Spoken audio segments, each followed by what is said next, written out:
एक लड़की जो अपने ही घर में अकेली थी। एक ऐसा घर जहां बाहर से जबरदस्ती घुसने का कोई निशान नहीं मिला। लेकिन कुछ ही घंटों बाद वही घर एक क्राइम सीन बन चुका था। दिल्ली के पौष इलाके अमर कॉलोनी में हुआ ये मामला सिर्फ एक मर्डर केस नहीं था, बल्कि एक रहस्य था जिसने लोगों को ये सोचने पर मजबूर कर दिया कि अगर अपने ही घर में भी इंसान सुरक्षित नहीं है तो आखिर सुरक्षित कहाँ है। अप्रैल 2026 दिल्ली की एक सामान्य सुबह। साउथ दिल्ली के अमर कॉलोनी इलाके में रहने वाला एक परिवार अपने रोजमर्रा के कामों में व्यस्त था। घर में रहने वाली 22 साल की युवती शांत स्वभाव की थी, पढ़ाई में अच्छी और अपने भविष्य को लेकर काफी गंभीर बताई जाती थी। रिपोर्ट्स के मुताबिक वह एक प्रतिष्ठित परिवार से थी और उसके पिता इनकम टैक्स विभाग में अधिकारी थे। उस दिन भी सब कुछ बिल्कुल सामान्य लग रहा था। माता पिता कुछ समय के लिए घर से बाहर गए हुए थे और लड़की घर में अकेली थी। लेकिन किसी को अंदाजा नहीं था कि अगले कुछ घंटों में सब कुछ बदलने वाला है। जब परिवार वापस घर लौटा तो माहौल अजीब लगा। कमरे की हालत सामान्य नहीं थी और फिर उनकी नजर अपनी बेटी पर पड़ी। वह बेसुध हालत में मिली। घर वालों के पैरों तले जमीन खिसक गई। तुरंत पुलिस को सूचना दी गई। कुछ ही देर में पूरा इलाका पुलिस और फोरेंसिक टीमों से भर गया। शुरुआत में पुलिस हर एंगल से जांच कर रही थी। क्या यह चोरी का मामला था? क्या कोई जान पहचान वाला घर में आया था, या फिर इसके पीछे कोई पुरानी रंजिश थी? लेकिन सबसे चौंकाने वाली बात यह थी कि घर में जबरन घुसने के साफ निशान नहीं मिले। यानी जिसने भी घर में प्रवेश किया उसे शायद घर के बारे में पहले से जानकारी थी। जांच आगे बढ़ी। सीसीटीवी कैमरे खंगाले गए। बिल्डिंग के आने जाने वाले लोगों की लिस्ट तैयार की गई। फोन रिकॉर्ड्स और आसपास की गतिविधियां चेक की गई।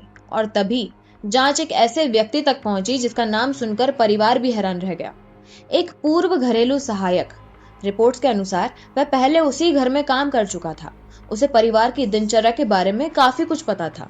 कौन किस समय घर से निकलता है, कौन कब अकेला रहता है, घर का माहौल कैसा है, सब कुछ।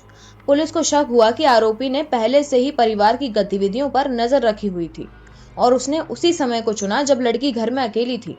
जैसे जैसे जांच आगे बढ़ी, कई परेशान करने वाली बातें सामने आने लगी। फॉरेंसिक टीम ने घर से सबूत इकट्ठा किए। सीसीटीवी फुटेज में एक संदिग्ध गतिविधि दिखाई दी। पुलिस ने कई जगह छापेमारी की और आखिरकार संदिग्ध को ट्रेस कर लिया गया। पूछताछ के दौरान पुलिस को शक और गहरा होता गया। इस केस ने पूरे शहर को हिला दिया, क्योंकि ये घटना किसी सुनसान सड़क या अंधेरी गली में नहीं हुई थी, बल्कि एक सुरक्षित माने जाने वाले अपने ही घर के अंदर हुई थी। लोग सोशल मीडिया पर सवाल उठाने लगे। क्या घरेलू कर्मचारियों का सही तरीके से वेरिफिकेशन होता है? क्या परिवार को अपनी निजी जानकारी हर किसी के साथ शेयर नहीं करनी चाहिए? क्या हम अनजाने में किसी को अपने घर की पूरी दिनचर्या बता देते हैं? धीरे धीरे ये मामला सिर्फ एक क्राइम स्टोरी नहीं रहा, बल्कि लोगों के लिए एक चेतावनी बन गया। क्योंकि कई बार खतरा वहां से नहीं आता जहां से हम उम्मीद करते हैं। कभी कभी खतरा वही इंसान बन जाता है जिसे हम लंबे समय से जानते हो। और शायद यही बात इस केस को और भी ज्यादा डरावना बनाती है। एक सामान्य सुबह, एक सामान्य घर, और फिर अचानक सब कुछ खत्म। सोचिए उस परिवार पर क्या बीती होगी जब उन्हें एहसास हुआ होगा कि जिस इंसान पर कभी भरोसा किया गया, उसी पर सबसे बड़ा शक खड़ा हो गया। आज भी इस केस का नाम सुनते ही लोगों के मन में वही सवाल आता है। अगर अपने ही घर में इंसान सुरक्षित नहीं तो आखिर कहाँ सुरक्षित है? किसी भी इंसान को अपने घर तक पहुंच देना सिर्फ दरवाजा खोलना नहीं होता, बल्कि अपनी जिंदगी का एक हिस्सा उसके भरोसे छोड़ देना होता है। सतर्क रहिए, हर व्यक्ति का सही वेरिफिकेशन कराइए और अपनी निजी दिनचर्या किसी के साथ साझा मत कीजिए, क्योंकि अपराधी हमेशा अजनबी नहीं होते।